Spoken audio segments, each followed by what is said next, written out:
खुद सर्टिफिकेट के तौर पे वो चीज सामने ला रही है। मोदी सरकार की मिली भगत से भारतीय इंटेलिजेंस एजेंसी ने कि प्राइम मिनिस्टर जस्टिन ट्रूडो ने रिजाइन कर दिया है और ये एक अच्छी खबर है भारत के लिए।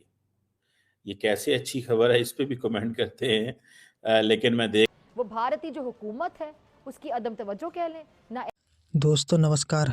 जैसा कि आप जानते हैं, कनाडा के प्रधानमंत्री जस्टिन ट्रूडो ने अपना इस्तीफ़ा दे दिया है और भारत के लिए यह अच्छी खबर है। जस्टिन ट्रूडो हमेशा भारत के लिए या भारत के खिलाफ़ ही बयानबाजी करते थे, लेकिन आज उनकी विदाई हो गई है। यह देखकर पाकिस्तानी मीडिया कह रहा है कि हो ना हो ये भारत का प्रेशर है, इसलिए जस्टिन ट्रूडो ने अपना इस्तीफ़ा दे दिया है। दोस्तों वीडियो अच्छा लगे तो लाइक करना, चैनल को सब्सक्राइब करना। प्राइम मिनिस्टर जस्टिन ट्रूडो ने रिजाइन कर दिया है और ये एक अच्छी खबर है भारत के लिए। ये कैसे अच्छी खबर है इस पे भी कमेंट करते हैं, लेकिन मैं देख रहा था कि जस्टिन ट्रूडो जो हैं वो एक लंबा अरसा प्राइम मिनिस्टर रहे और उन्होंने कनाडा के हवाले से तकरीबन आप समझ रहे हैं 10 साल कनाडा के प्राइम मिनिस्टर हैं। मैं तो जब से एक विजिबल मेमोरी मेरी है इंटरनेशनल रिलेशंस में ट्रूडो को प्राइम मिनिस्टर देखा और कहा जा रहा है कि he is living mixed legacy and a divided country. और ये समझ लें कि उन्होंने जिसे कहते हैं ना कि 2015 में विक्ट्री स्पीच दी। उस वक्त अपनी लिबरल पार्टी जो है, लिबरल्स पार्टियों का वैसे ही बुरे हालात हो रहे हैं पूरी दुनिया के अंदर। मैं आपको बात बताऊं, कंजर्वेटिव आ रहे हैं, पूरी दुनिया में कंजर्वेटिव आ रहे हैं। यूरोप में भी ऑलमोस्ट लिबरल्स जा रहे हैं। बड़ी मुश्किल से फ्रांस में मैरीन ले पेन को रोका है उन्होंने। ये लिबरल्स भी जा रहे हैं। अमेरिका के अंदर भी लिबरल्स को बड़े बुरे हालात हैं और लिबरल्स जो हैं वो कंजर्वेटिव की तरफ जा रहे हैं। अगर लिबरल्स ने अपनी स्ट्रैटेजीज ना बदली तो ये कंजर्वेटिव लीडरशिप पूरी दुनिया में आ जाएगी।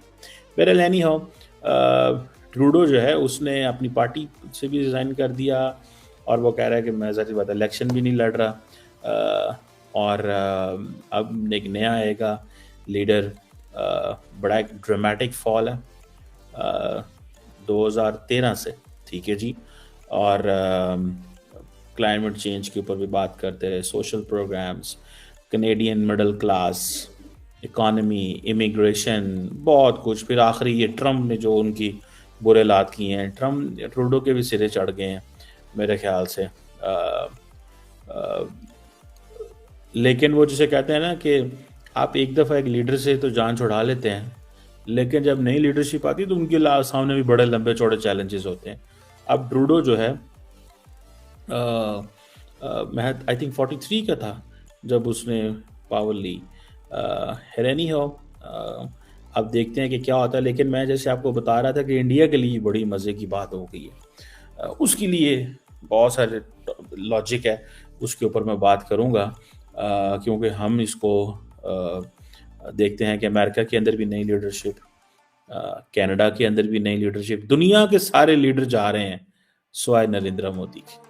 सिर्फ रहे कि जस्टिन ट्रूडो बैकफुट पर जाते नजर आए कई बार, लेकिन उन्होंने ये लड़ाई तब भी नहीं छोड़ी और फिर वो इस मामले को उठाकर अमेरिका लेकर आए।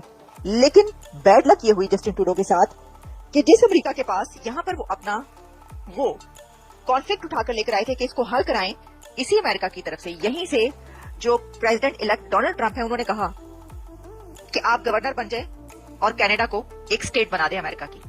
तो इस वजह से उनके ऊपर डबल प्रेशर आ गया, क्योंकि जस्टिन ट्रूडो के डेप्यूटी प्राइम मिनिस्टर और उनकी पार्टी के कुछ और लीडर्स की तरफ से उनके ऊपर ये प्रेशर डाला जा रहा था कि आपने कुछ इश्यूज को सही तरीके से टैकल नहीं किया, जिसमें उनके ऊपर ये प्रेशर था कि आपने इंडिया के साथ रिलेशंस को सही नहीं रखा और इंडिया के साथ जो इशू आपने क्रिएट किया या जो इशू क्रिएट हुआ उसको आप सही तरीके से अच्छी तरह नहीं हल कर पाए, उसको आप उस कॉन्फ्लिक्ट को रिजॉल्व भी नहीं कर पाए, उसका कोई रिजल्ट भी अपने कंट्री के हक में नहीं निकाल पाए और आपने बिला वजह की बदनामी भी मोल ली और बिला वजह के आपने एक झगड़ा भी पाल लिया इंडिया के साथ। तो क्या एक इतनी बड़ी इकोनॉमी, दुनिया की सबसे बड़ी जमहूरियत, डेमोक्रेसी और दुनिया के एक सबसे बड़े लीडर नरेंद्र मोदी के साथ ये जो उन्होंने एक झगड़ा खड़ा किया, इस वजह से उनका ये डाउनफॉल है। देखें, इसके अंदर बातें ये की जा रही हैं जो मैं आपको बता रही हूँ। जब भी कुछ ऐसा नजर आता है तो उसमें बहुत सारी चीजें होती हैं, और अभी का ये जो है एक और बात कही गई है उनके डिप्टी प्राइम मिनिस्टर की तरफ से और उनके उन लीडर्स की तरफ से, ट्रूडो के जो उनके पार्टी लीडर्स हैं उनकी तरफ से ये भी कहा गया है कि आपने